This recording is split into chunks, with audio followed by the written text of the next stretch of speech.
Hey y'all, this is Wendy Bob, just stopping by to share some amazing news with you. If you've been listening to the podcast, then you may already know, but let me just let you know this today. I am now a published author. Oh my goodness. Thank you, Lord. I'm so thankful, so excited to share these resources with you. My first release is the book entitled Empowerment for You, Encouragement for Your Emotional and Spiritual Wellness. Listen, this book is filled with information, insight, inspiration, and specific tips and practical strategies for your emotional and spiritual wellness journey. If you have not gotten this book, I encourage you to purchase one for you. Purchase also, give one as a gift to another sister of yours or to someone else. It is available on Amazon, and I definitely want to hear how this book is blessing your life and adding value to you. My second release, most recent release as of November 2021, is a workbook. Oh my gosh, y'all. It is called the Empowered to Empower You Reflection Workbook. I'm so excited about this workbook. And I know that for those of you who enjoy engaging in self-awareness activities and you love engaging in journaling and reflection, you will enjoy this workbook. It's actually based on the podcast specific episodes where I had dynamic guests. So this workbook is for you too. Both of those resources are available on Amazon. If you have any questions, you let me know and I will be able to answer them for you. Also, will you do me a favor? If any of the episodes has added value to your life, has transformed some things for you, or have just provided you encouragement, will you provide a rating and a review of the podcast or send me a message? I would love to hear from you. I want to hear how the podcast is really enriching your life, and I want to hear how things have changed for you, or you maybe how a specific episode has encouraged you. So I would love to hear from you. Send me a message, complete a rating or review. If you don't know how to do that, just send me a message. Let me know. You can do that by emailing me at bewendy.bob@outlook.com or info@bewendy.com. You can also send me a message on Empowered, the number 2 serve on IG. I look forward to hearing from you, and I want you to enjoy the rest of the show.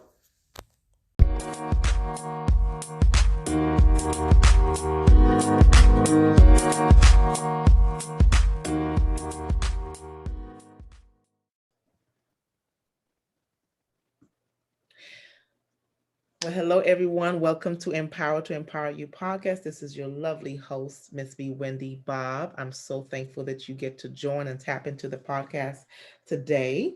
I want to say good morning, good afternoon, good evening, wherever you're listening, or even good night if you are in the Caribbean. Listen, if you had a chance to listen to episode 90, which was entitled Anchored in Jesus Equals Security, I hope that you were blessed by that podcast episode. If you have not had a chance to listen to that episode, I encourage you to go back and listen and take some notes and then come on back to this one because I'll be right here. It is a pleasure to have you all join us today. I am so excited. I know it's been a while it feels like a while since you've heard my voice, but I am so honored to be here today. I hope y'all are doing well. I have a lovely guest today, y'all. She has been with us before, but she is back, and I'm so thankful because she is my lovely friend and sister and just an amazing woman of God, and just an amazing professional. Her name is Mrs. LaBrenda Thomas. She is a native of Little Rock, Arkansas. She currently lives in Memphis with her 3 children, Landon, Lauren, and recently Lawson, and her husband, Larry. Don't you love that, y'all? All the L's just kind of flow together. LaBrenda is a licensed clinical social worker and a licensed school social worker who currently serves as the Dean of Social Emotional Learning at Perea Elementary School. She's also the owner and founder of Empowerment Counseling and Consulting, where she serves individuals, couples, and families. Although she's very busy, in her spare time, she enjoys traveling eating and spending time with her family and friends. Y'all, I want to welcome you to episode number 91 on as we chat about teachers and mental health. Such a relevant topic. So, hey, friend. Hello, hello. I can't believe this is your episode 91. Like, so 91. proud of this. That is Yeah. amazing. Yes. Well, let's talk about the teachers and mental health, friend. But before Yes. we do, take a moment to just share a little bit more about your role in education and as a social worker and how that journey has been for you. Yes, so I have been working in education for maybe this is my fourth school year. I think this is my fourth school year. I have been working at Perea Elementary as the Dean of SEL, as you, Dean of Social Emotional Learning, as you stated earlier. And I have served in that capacity since we opened our doors. And we currently serve kindergarten through third grade, and we will continue to add a grade until we get to fifth grade. So very exciting to see a school just kind of, open its doors and walk the journey of all the trial and error. But my role, I have a very fun role. It is not only helping teachers incorporate social emotional learning into their classrooms, or in other words, developing a trauma informed classroom, but also serving our students who need some additional loving. So, in some school settings, you may have school social workers or school counselors. That's pretty much what my role looks like, just with a fancy title. Charter schools have to put fancy titles onto things, but that's essentially what I serve as. If you think of a school social worker, and some schools, like I said, have school counselors, so it's kind of that same arena of Mhm. support.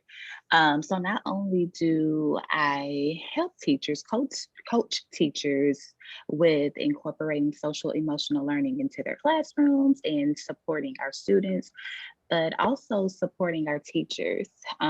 We not only talk about how important social emotional learning is for our students that we serve, but we also are very what's the word I'm thinking of? We're very serious about our teachers' social emotional health as well, because we know that if they are not well, they are not going to be able to pour into the students that we serve. And so it's very important to us to make sure that they are good, they are well taken care of, they have the resources that they need, and not only outside resources, but just being mindful of what mental health is, what it consists of. A lot of people are not aware of that. Mental health is not a thing that is often discussed.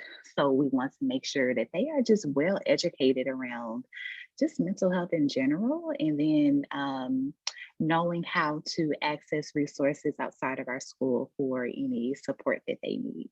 Absolutely. If our teachers are not well, they will not be able to pour into our students. That is such a, Mhm. it makes sense, but it's such a profound statement. And I know that Mhm. teachers who are listening, they can probably say, oh my gosh, all in, tapping into this because this is a Mhm. relevant message for sure. So, what are some, when you say if our teachers are not well, what are some observations you've noticed when it comes to the teachers that you work with or just teachers that you talk to? Yeah, so some of the trends that I have seen this year, and I know we all, have experienced the aftermath of the pandemic, no matter what role you're in, but, really specifically about teachers, since that's definitely what we're talking about today. Those signs of burnout are really very prevalent at this time. Teachers bringing their own personal things to work and is becoming more prominent. Like you can really, really see it more than you have in the past. Some teachers may have um, individuals that they know personally, whether it's, their spouse or their child or a sister or brother or cousin, someone really close to them who has been affected by COVID-19, or just anything outside of that, just the the in general stress of the pandemic has really taken a toll on a lot of people. The uncertainty, a lot of teachers felt like we should have started out virtual, but there's a lot of the politics that were behind the reason why we couldn't go virtual here in the state of Tennessee. So, a lot of anxiety around, am I going to get it? Am I going to, catch it and give it to a loved one at home who's at risk? And it's just so much that has been going on in their mind. And some recent conversations I've had with teachers is just seeing how their anxiety is showing up in the classroom. Mhm. So, what that looks like is, I'm dealing with my own level of anxiety that I don't know what to do with it. And so it's showing up in the classroom where my fuse is really short. The temper, I'm very short tempered. Every little thing is just really irking me. I'm very sarcastic when I respond to students and just don't want to be bothered a lot of times with it, with what the extra stuff that students bring. Students teaching is very difficult within itself, and you have students who come from different backgrounds, they have different needs that have to be met. And so if you have students who are showing up with their own anxiety and their own stress, and you're stressed out, you know both of us together is just not going to mix, and I'm just going to explode. And so those are kind of the biggest things that I've been seeing lately, is just the burnout, for sure, teachers bringing their own stuff to the classroom, and also their anxiety showing up in the classroom. Yeah. Um, so those have been very loud lately. As you're saying that, like I'm also thinking about just teachers I've talked to in therapy, just teachers as parents or teachers as spouses or Yes. significant others or caregivers, and they're having their own struggles at home, or they're trying to Hmm. figure out what to do, what arrangements to have with their own kids. It may be a different school, and Hmm. yet being pressured or coerced, so to speak. They have to work, right? Hmm. And they're not feeling supported. So there's that not feeling supported has been loud. Um, Yes. would you want to expound on that? Yeah, you bring up a really good point, because if you have a teacher who has young children, like for me, for example, I'm not a teacher, but I work in education, but I have, small children, and more specifically, my 3-year-old, her classroom has gotten shut down probably 3 times since August. And so thankfully, I work at a school who understands, and values family. Not everybody has that luxury of working at an establishment, get along a school, who understands that. So, we're already short staffed, but understanding that, hey, it's COVID, it's a pandemic, and my child's classroom is shut down. So I have no choice but to stay home. And so, I know there are other schools who have not been very flexible about that, because, there's a shortage in teachers, across the world, not just in Tennessee. And so one person missing makes a world of a difference, in the school. So from an administrative standpoint, I understand where, that can be a continuous issue, but on a humanistic standpoint, you definitely have to understand that things are beyond our control at this point. And if my child's school, or if I have to attend to a spouse or another loved one, like that's just what it is, And so I know this pandemic has really made people think about, like, what's really important to me at this point. Is it my job or my family? And people have really had to choose that. And so, I cannot blame them for having to choose whatever. But, if you are an establishment, I mean, this is really for like those who are administrators or supervisors, you have to make sure that you have a flexible establishment. Even though it has to continue to run, you have to make sure that sustainability is a top priority for sure. If I'm very rigid in this certain area, am I keeping teachers? Am I keeping my staff?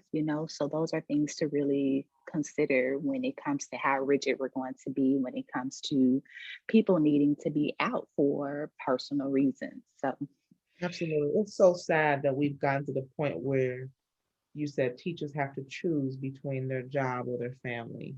mhm, Um, and mhm, that's a hard, it's easy when it comes to, well, I'm going to choose my family, but it's at a cost of, that may mean I have to leave my yep, job and find yep, something else, which could be very difficult, another difficult stressor. yep, Another thing that has come up too, just there, it depends on the district. So in Tennessee, I mhm, don't know what is like in other states, but depends on the district. As you said, thankfully you have a school and administrators working along with you in a school who's very supportive. So mhm, I cannot imagine if that teacher who's also a mom for her own children or a wife or a significant other, and she hears some news and she has to leave, but yet is told she cannot leave or she doesn't have the support to go pick up her child, so she has mhm, to do that, right? um, mhm, or who's trying to parent solo. I mean, I cannot imagine. But I also mhm, think about, there are teachers in different districts mhm, that somehow have lost their voice and their mhm, autonomy, so they cannot be as creative as they once were with mhm, curriculums. They have to do things a certain way, and I could imagine that's adding more stress because I mhm, can't be the teacher that I want to be for my kids, because you're mhm. telling me that I have to do this curriculum Yep, now that it's virtual learning. Talk yep. about that for a moment. Yeah, it's again the politics around that as well. And, I'm in an awkward situation because I'm an administrator. So I hear a lot of the behind the scenes information about that. And, the state puts different, guidelines and policies in place that has to be met. I will say that overall after the pandemic, a lot of our students in the state are behind academically due to the pandemic, and so there's a lot of academic pressure from the state, with trying to trying to bridge a lot of those gaps, those academic gaps that have grown since the pandemic.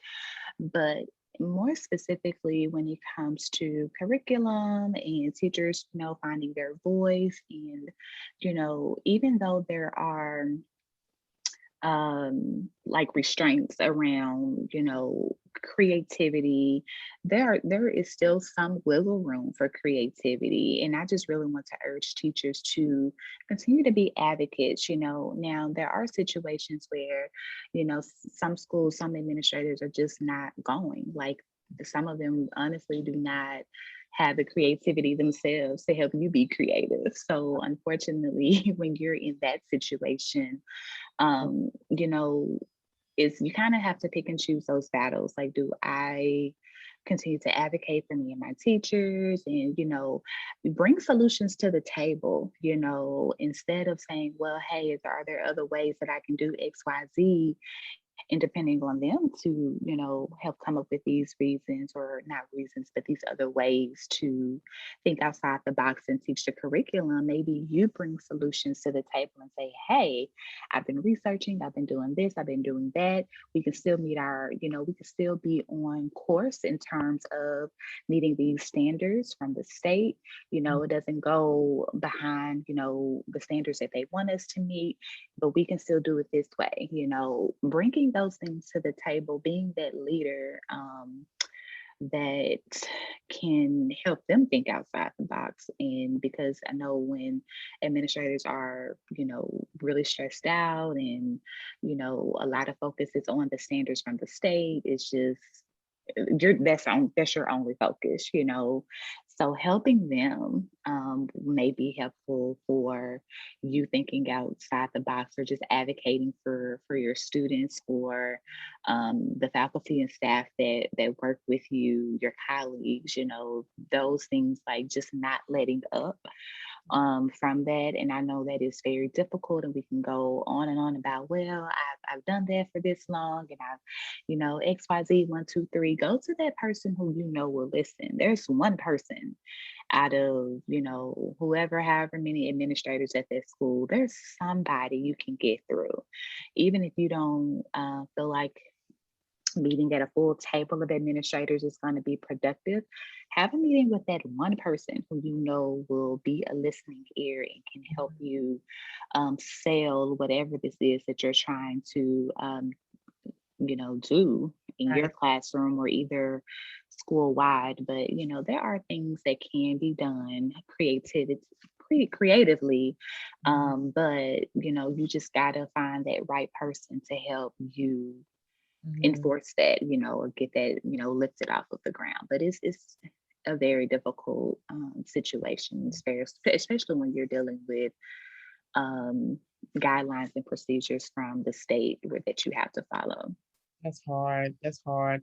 So I hear a couple of things. So I hear, you know, teacher as advocate and teacher as Hmm. leader, right?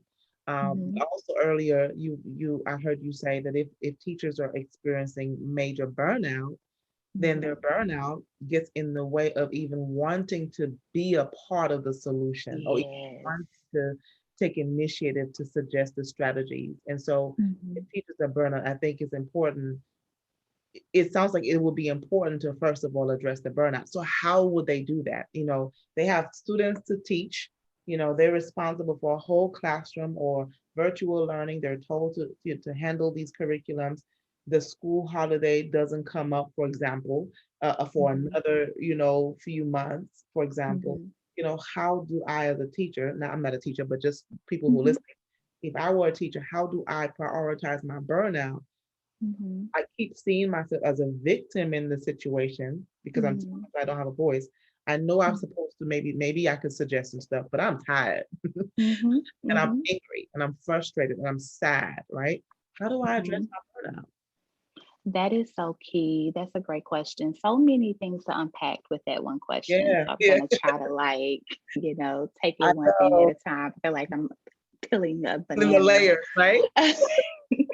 So Good first time. thing that comes to mind is self-awareness. Self-awareness is so key, Mhm. because the one thing that we can do is stay in that victim role and keep victimizing ourselves and continuing on the cycle of, oh, they're not going to listen, or, oh, I've done this and I've done that, and they're still, you're re-victimizing yourself. So you got to be self-aware of, how am I contributing to where I am mentally with this role that I'm in? How much of this do I play in this, and how much do they play in this, and what am I willing to accept?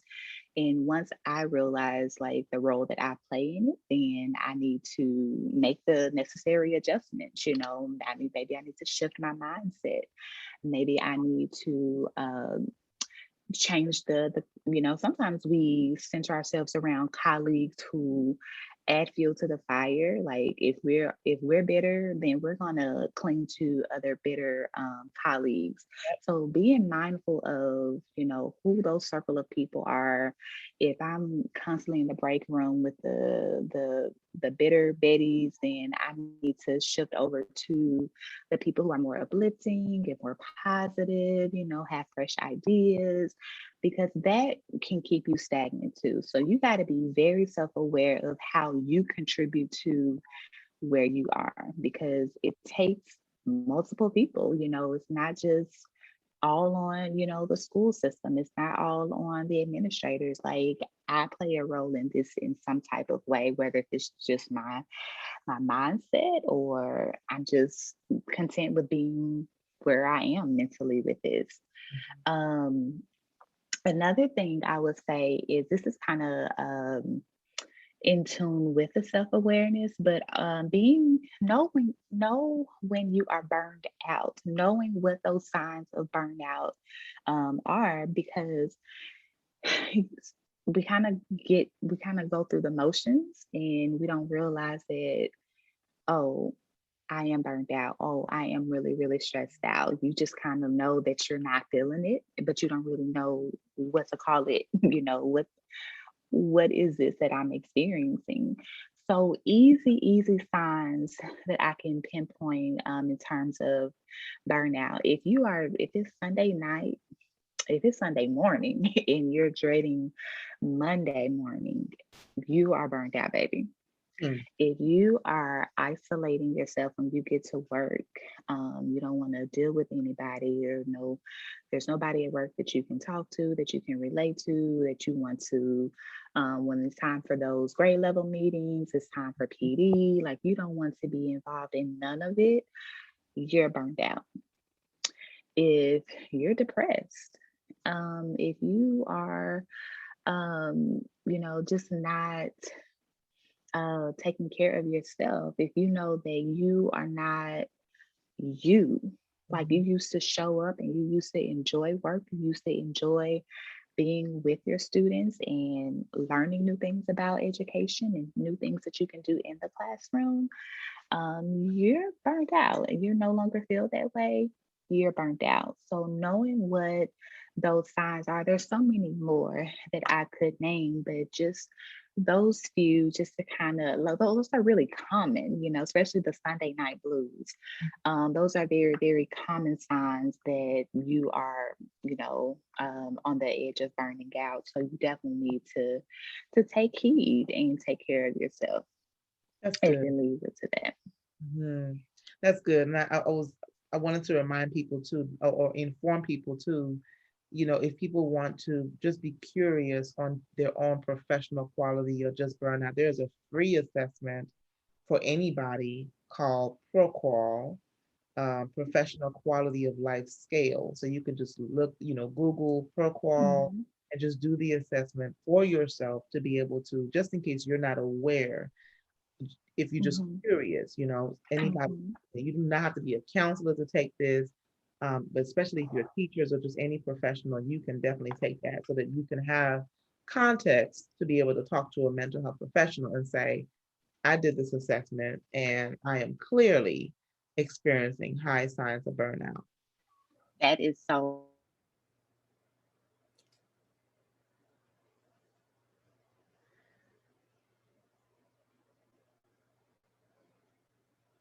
Y'all hang on for a few seconds. We just had a technical glitch,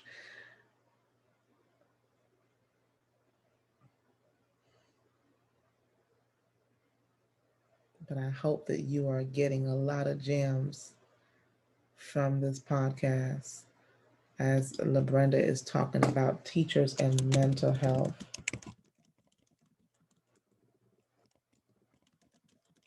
As you are listening, I definitely want you to pay attention to some of the things that she's saying. So she will be right on. We just had a mini glitch, but she is here. So just I want you to pay attention to some of the things that she is saying for sure, as it is very relevant. So LaBrenda, can you hear me now? Oh, I'm on mute. There we go. Yes, Yes, here I am. I apologize for that. that's okay. I was just kind of talking like a commercial break while you roll with these glitches. I appreciate that. I don't know if you caught the last thing that I said, but No, this is talking after about I the say tool. yes, yes. Okay, so the tool that you were talking about, I think those are things that are very helpful, because when Mhm, we don't have that self-awareness, sometimes we don't know what it is that we're feeling. We're trying to put a finger on it. mhm. Those are really good tools to use to help you guide and figure out what it is that I'm experiencing, what is going on. Is this work related? Is this personal? Like, what is this? So I highly, highly recommend that you all utilize that tool. Absolutely, absolutely. So burnout, we talked about what, the first step is to be aware. I love how you said get away from bitter people, right? If Yes. a lot of times, there's a saying, misery loves company. And so Hmm. if you're feeling miserable and you and all your miserable friends are talking together, that is not going to help you feel better. Neither is it beneficial, and it's Yeah, going to prevent you from being able to give your best to your students, right? So I that love is true. how you said that people need to prioritize really asking themselves what role do they play in the victimization or in their state of frustration, as well Mm-hmm. as understanding their signs of burnout, because that can look very different for person by person, person to person. If you've been Mm-hmm. doing this for a while and you just feel like all of a sudden you have no purpose, you feel like what's the point of teaching, or you are now frustrated about, the kids, or you're not looking at the kids with lenses of compassion. Clearly, Mm-hmm. this this is not like we have to pay attention to that. So Mm-hmm. I'm glad that Mm-hmm. you prioritize that. Agreed, agreed. Something else I would say to that, you made me think about, when it comes to behaviors in classrooms, you just made me think about how when our anxiety shows up in our classrooms, and those behaviors seem to be bigger and bigger than what they really are, but because I'm on 10, I feel like the class is on 20. And so, something that is very helpful, that we do at our school is, number one, always helping the teachers reflect on their why. Why did you decide to teach? Why did you choose education? Helping them to never lose focus or never lose track of their why. So, very frequently throughout the school year, we will have them reflect on that during professional development days. And we actually now have the latest whys posted up in the hallway, so that when they pass this common area, they can read their whys, they can read everyone else's whys. Like, frequently reminding yourself of those type of things is always beneficial. And then also thinking about my original point, thinking about behaviors in the classroom. So, remembering that, when children are displaying difficult behaviors, it's not that they wake up in the morning and choose to give Miss Thomas a run for her money. They do not wake up and choose to give Miss Thomas a difficult time. Our students are struggling too, just like we're struggling. We don't know when this pandemic is going to end. We don't know, what the day is going to bring. They are anxious too. You got to remember they have parents who they're listening to, that they're concerned about, that they're stressed out. And so if I'm listening to mommy talking about how stressed out she is about whatever is going on in the world, then I'm bringing that anxiety. My anxiety is showing up in the classroom too.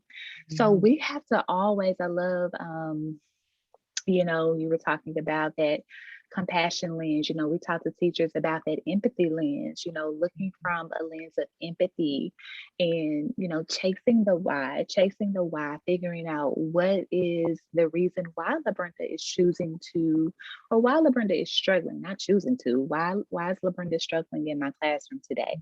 Well, LaBrenda probably hadn't had breakfast. She came to school at 10:30. She didn't have breakfast, or she didn't sleep at night. She doesn't have clean clothes on. There are so many things that contribute to the difficulty of behaviors that show up in the classroom. And so we have to remember that these are children, and some children have very difficult times communicating their needs or their wants to us. And so we have to remember that, okay, I'm keeping my self awareness in mind, and I'm also making sure that I am being there for LaBrenda, or whoever, be Wendy, whoever else is, in the classroom who is struggling. Because if we continue to allow, ourselves to take things personally, then that's going to continue to contribute to our burnout. Mhm. And we think that LaBrenda shows up every day. And, when you have a difficult student who, when they're absent from school and you are jumping for joy because they are absent, You need to take a step back and think about that relationship, that dynamic. Yeah. Why am I excited about my student not coming to school? When I should be Yes, they are difficult when I should be concerned. So that could be a sign of burnout too, that, okay, I get excited about certain students not being here. What is that about? What is that? So, a lot of this, honestly, I think how I will conclude my whole thought process about teacher mental health is self awareness is so key. Self awareness, I cannot stress enough, because if you are not aware, then you're not going to be able to get ahead of whatever it is that you are dealing with in the classroom. And there are so many ways of doing that. And I understand that at the end of the day, we want, support from different areas.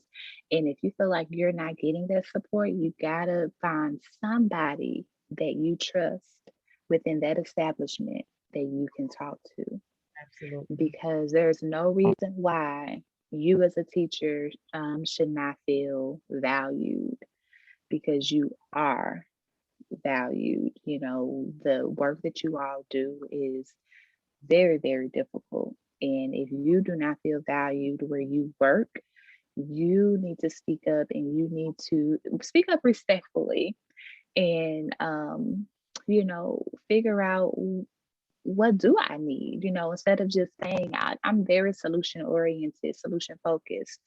And so if I'm coming to someone with a concern, or if someone's coming to me with a concern, I my expectation is that you're gonna be coming to me with a solution as well, So don't only come to me with the problem. Like, what do you need? What's the solution? And just because I express to you my need does not mean that it's gonna 100% be fulfilled, because there may be some reasons why we can't fulfill that. But being a thought partner in it, um, having a seat at the table, having those conversations with the necessary people, rather than sitting back and talking to those other bitter people and complaining about it. Like, let's put some action behind this. So I hope all of that makes sense. This is so good. You are so thorough. I just love you're covering so many great points that I have to remember where to go back to, because you are right. Kids do feed into our responses, our emotions. So I can imagine, Mhm, if a teacher is coming in already flustered, you know, tired, apathetic, low motivation, of course that's going to affect the climate of the classroom. And the teacher mhm, sets the tone for the classroom that she wants to mhm. have. She sets the tone Yes. for the behaviors. Yes, kids may have Mhm, negative behaviors because behaviors tell a story. And so, but mhm, I love everything that you're saying. It makes sense because when we are I'm saying we, but when teachers are self-aware, mhm, then they could be more tuned in to what is the story that this behavior is mhm, telling me. Even if I do set the tone for the mhm, climate, the right climate in the classroom. And of course, now with, mhm, not having the classroom, I'm sure that's it. This is another layer to this, but there's grief, right? The loss of mhm, what I enjoy as teaching is not the same for people who are still doing. Well, I don't know. Some teachers are there. Is virtual. I know that in Tennessee they said that you can't, but are there some? Is that still a hybrid where some teachers are doing virtual, or the majority is in the mhm. classroom? Majority are in the classroom. There is a actual virtual school, but I think it's for older. I After know it's for older students, so I think it's like fourth grade and up, or fifth grade and up. It's something. So there is a virtual school that exists, but it is for an older group. So you may have some teachers who are strictly doing virtual learning. But if you work for like a major school district, like Shelby County Schools or any of the local charter schools, they are all primarily in the classroom. a lot of sense. Okay.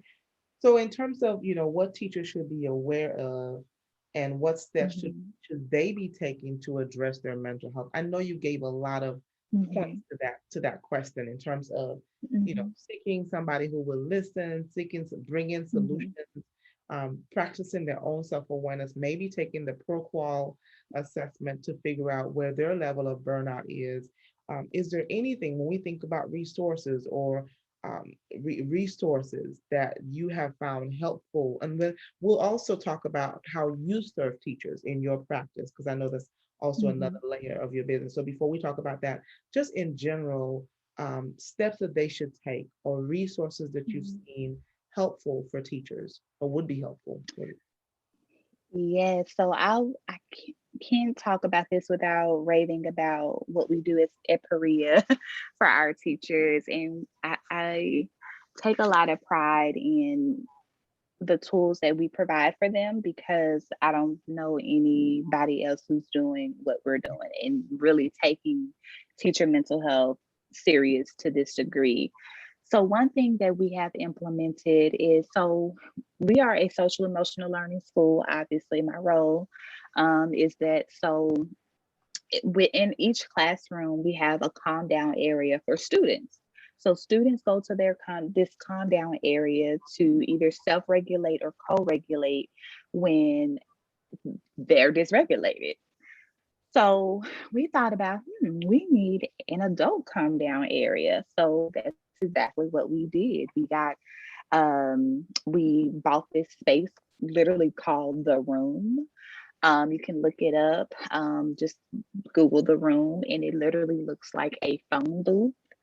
And it can be a quiet workspace. Different businesses use it for different purposes, but we use it for literally a calm down room or calm down area for our teachers to go to. So they go in there, they can use the Calm app to do some meditation or mindfulness strategies. um they could journal in there. We gave them so many different ideas of things that they could do in this space, but this space is available for them. We also have this thing called Panther Passion Days. So Panther Passion Day is literally a half day that a teacher just takes, and we only want them to use it for self-care. No, you cannot schedule a doctor's appointment on this day. No, you can't run errands for somebody else on this day. If this is a day that you signed up for, we want you to send us pictures of you um, eating lunch, with a friend, or going to the nail shop and getting your mani pedi, or going to the hair salon, or whatever it is that you're doing to take care of you. Take a picture of you in your bed taking a nap. I don't care as long as you're doing something for you. But that's something that we incorporate as well. So teachers get that on a routine basis where they sign up for the Panther Passion Days every quarter. I love Um, that. I think it is really cool. I need to get another job. I'm just gonna come to work here. Come on, we would love to have you.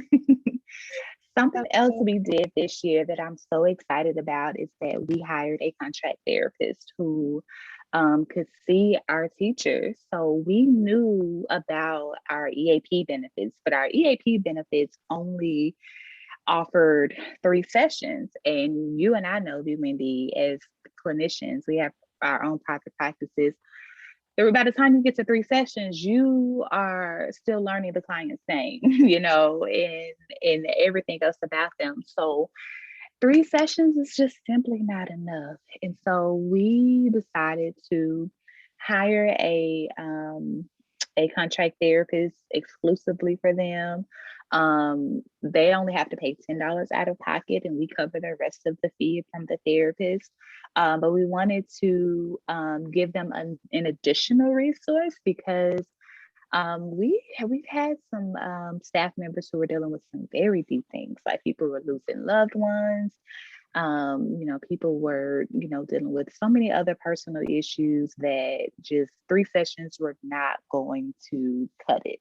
No. So that's a new thing, a new resource that we created. And if you are a teacher, if you are a social worker at a school and you want to incorporate some of those things or some of the things that I just mentioned, be that advocate, bring those ideas. Like, I literally fought for a contract therapist. It took a couple of years, But we got it. I kept saying, hey, we need somebody for these teachers. We need somebody for these teachers because it's so difficult to be a teacher, not only a teacher at a regular school, but to be a teacher at a school that focuses on social emotional learning because teachers do not learn about the psychology of the brain and all of that stuff when they're going to school. They're learning how to execute curriculum in the classroom. And so that's a whole nother bugaboo when you're talking about social emotional learning. Like that drains you. You and I know as therapists, doing therapy consistently, if we're not taking breaks, like we could get burned out. So think about adding that stress on top of just regular teacher academic stress. Like it was crazy. And so finally, our principal saw it in the budget to get it done.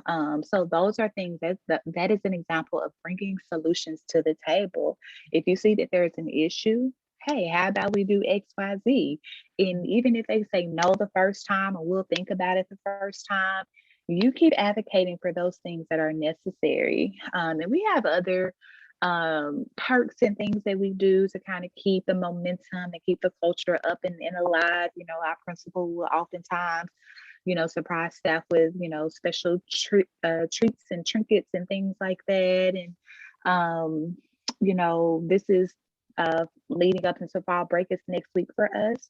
So just little things like, hey, wear your jeans for the rest of the week or tomorrow's pajama day, like little surprises, just to kind of keep the culture and the momentum up because you want people to continue to show up at work and show up enthusiastic about the work. And so we got to get creative about how we do school. We got to like really reinvent things and not truly reinvent things, but we just got to think outside the box and think about how can we retain these awesome teachers that we have because we already don't have enough to go around in the world at this moment. So we got to make sure we keep the ones who we have. And it's a lot of people don't see it that way yet, but no matter who you are, no matter what your role is at a school, you can be an awesome advocate for everybody. I don't care if you're the janitor changing the trash and you're listening to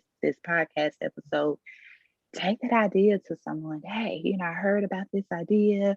I think we should do that. I think we should do this. I think we should try it. Something, just to get the ball rolling. I really, really do think, and there are ways around it. If your school cannot afford a contract therapist, hey, look into your local university and see if you can get an intern, maybe a doctoral student to come in and serve in that capacity. Like there are ways around things, but you gotta think outside of you know what's normal or whatever. So Good. Yeah. Lead where you are is what I'm hearing you say. Lead where mhm, you mhm, are. Good. So absolutely. this is so good. I know that people who are listening are definitely getting a lot of practical gems from you for sure. Let's switch gears and let's talk about how you serve teachers in your practice. Talk about Mhm. So, yes, I serve teachers in a couple of capacities. So, not only do I provide mental health services, but I can definitely coach teachers on social emotional learning or trauma informed classroom. So, that could be individually through consultation, or that could be through school wide as a contract.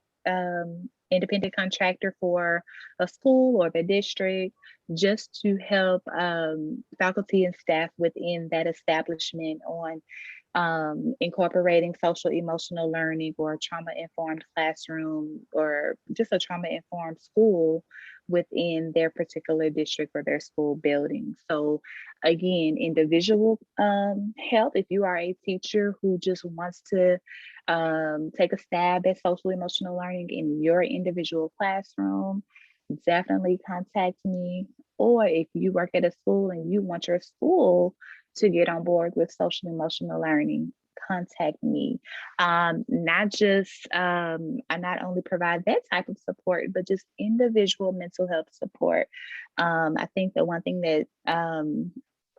that sets me apart from other clinicians at this point when it comes to teachers is that I work in education, so I get the stress that comes with being an educator.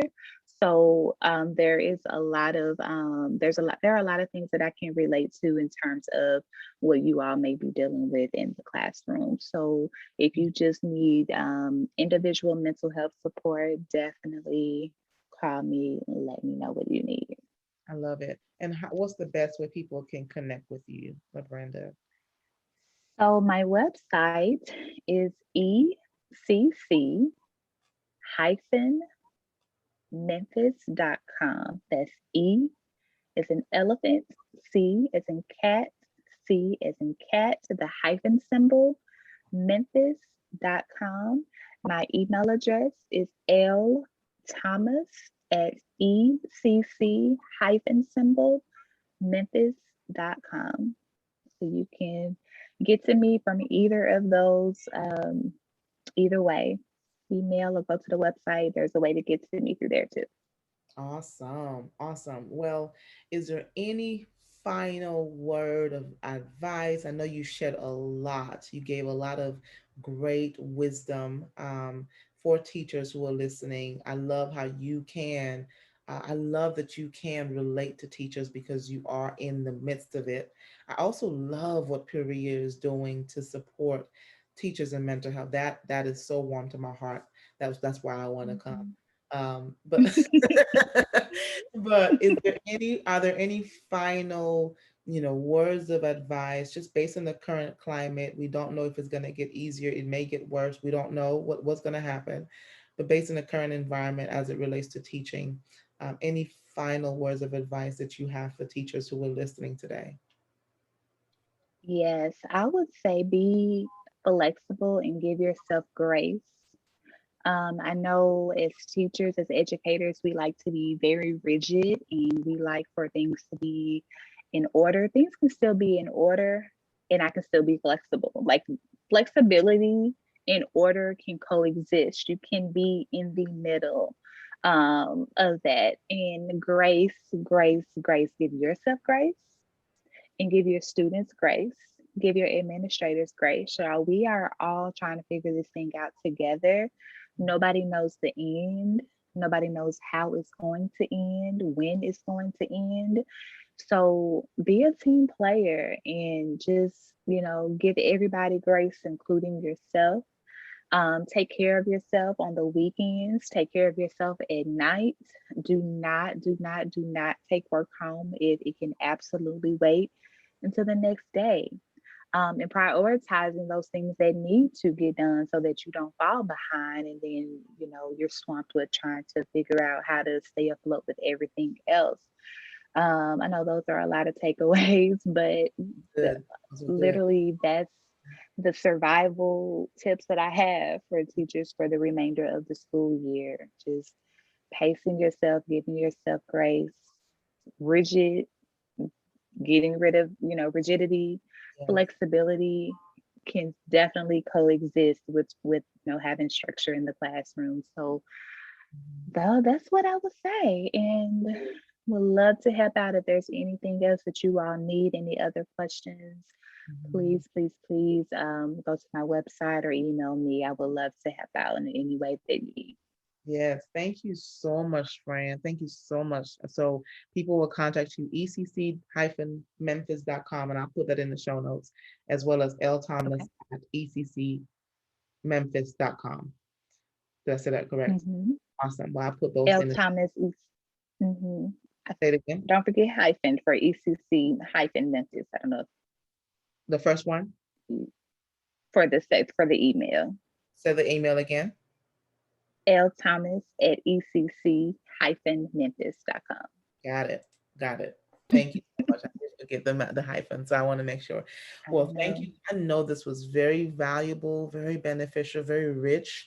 of great tips for teachers, and I know that they're going to tap into, and I hope that I know that they will contact you for sure, because I know that there are teachers who are definitely just wanting support and wanting Mhm. more information about uh, emotional learning, as well as their own mental health for Mhm. sure. All right, Yes. friends, y'all. Thank you so much for tapping into this episode. I am so thankful that Miss LaBrenda got to grace us with her presence once again. I just love when we get to connect. I told her that we're just going to have to keep doing podcasts to connect with each other, but because we're both very busy. But I'll be back next time with another amazing episode, and you have a wonderful, wonderful day and a week on purpose. I'll talk to you soon.